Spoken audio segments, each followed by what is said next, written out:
সূরা আনফাল। বিসমিল্লাহির রহমানির রহিম। স্মরণ করো, মুনাফিক ও যাহাদের অন্তরে ব্যাধি আছে, তাহারা বলে, ইহাদের দিন ইহাদেরকে বিভ্রান্ত করিয়াছে।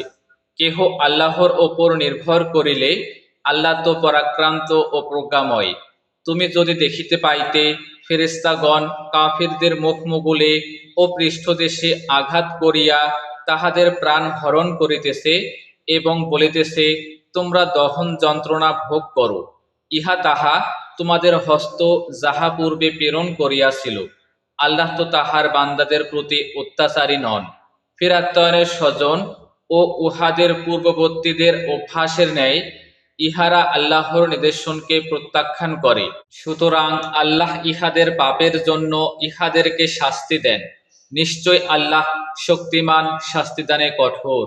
ইহা এই জন্য যে, যদি কোনো সম্প্রদায় নিজের অবস্থার পরিবর্তন না করে, তবে আল্লাহ এমন নন যে তিনি উহাদেরকে যে সম্পদ দান করিয়াছেন উহা পরিবর্তন করিবেন, এবং নিশ্চয় আল্লাহ সর্বশ্রোতা সর্বজ্ঞ। ফিরাত্তয়নের স্বজন ও তাহাদের পূর্ববর্তীদের অভ্যাসের ন্যায় ইহারা ইহাদের প্রতিপালকের নিদর্শনকে অস্বীকার করে। তাহাদের পাপের জন্য আমি তাহাদেরকে ধ্বংস করিয়াছি এবং ফিরাত্তয়নের স্বজনকে নিমজ্জিত করিয়াছি, এবং তাহারা সকলেই ছিল জালিম। আল্লাহর নিকট নিকৃষ্ট জীব তাহারাই, যাহারা কুফরি করে এবং ঈমান আনে না। উহাদের মধ্যে তুমি যাহাদের সঙ্গে চুক্তিতে আবদ্ধ, তাহারা প্রত্যেকবার তাহাদের চুক্তি ভঙ্গ করে এবং তাহারা সাবধান হয় না। যুদ্ধে উহাদেরকে তোমরা যদি তোমাদের আয়ত্তে পাও, তবে উহাদেরকে উহাদের পশ্চাতে যাহারা আছে তাহাদের হইতে বিচ্ছিন্ন করিয়া এমনভাবে বিধ্বস্ত করিবে, যাহাতে উহারা শিক্ষা লাভ করে। যদি তুমি কোনো সম্প্রদায়ের চুক্তি ভঙ্গের আশঙ্কা করো, তবে তোমার চুক্তিও তুমি যথাযথ বাতিল করিবে। নিশ্চয়ই আল্লাহ চুক্তি ভঙ্গকারীদেরকে পছন্দ করেন না।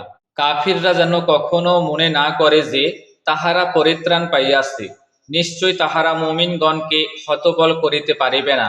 তোমরা তাহাদের মোকাবিলার জন্য যথাসাধ্য শক্তি ও অশ্ববাহিনী প্রস্তুত রাখিবে।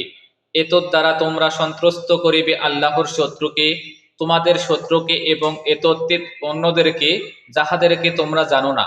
আল্লাহ তাহাদেরকে জানেন। আল্লাহর পথে তোমরা যাহা কিছু ব্যয় করিবে, উহার পূর্ণ প্রতিদান তোমাদেরকে দেওয়া হইবে, এবং তোমাদের প্রতি জুলুম করা হইবে না। তাহারা যদি সন্ধ্যের দিকে ঝুঁকিয়া পড়ে, তবে তুমিও সন্ধ্যের দিকে ঝুঁকিবে এবং আল্লাহর ওপর নির্ভর করিবে। তিনিই সর্বশ্রোতা সর্বজ্ঞ। যদি তাহারা তোমাকে প্রতারিত করিতে চায়, তবে তোমার জন্য আল্লাহই যথেষ্ট। তিনি তোমাকে স্বীয় সাহায্য ও মুমিনদের দ্বারা শক্তিশালী করিয়াছেন, এবং তিনি উহাদের পরস্পরের হৃদয়ের মধ্যে প্রীতি স্থাপন করিয়াছেন। পৃথিবীর যাবতীয় সম্পদ ব্যয় করিলেও তুমি তাহাদের হৃদয়ে প্রীতি স্থাপন করিতে পারিতে না, কিন্তু আল্লাহ তাহাদের মধ্যে প্রীতি স্থাপন করিয়াছেন। নিশ্চয় তিনি পরাক্রমশালী, প্রজ্ঞাময়।